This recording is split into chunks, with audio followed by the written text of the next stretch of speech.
Hello everyone in this channel. Today's tutorial is how to password our secret file in Microsoft PowerPoint. So let's begin.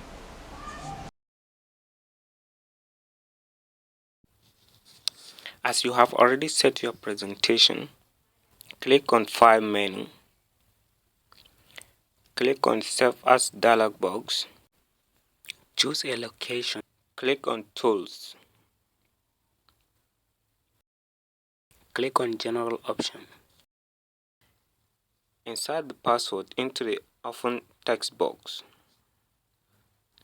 Click OK. Retype the password and click OK. Click on Save.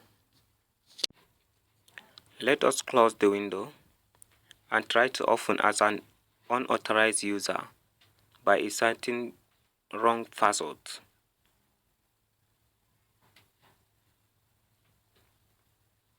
It has denied.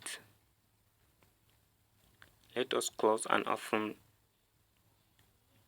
with correct password.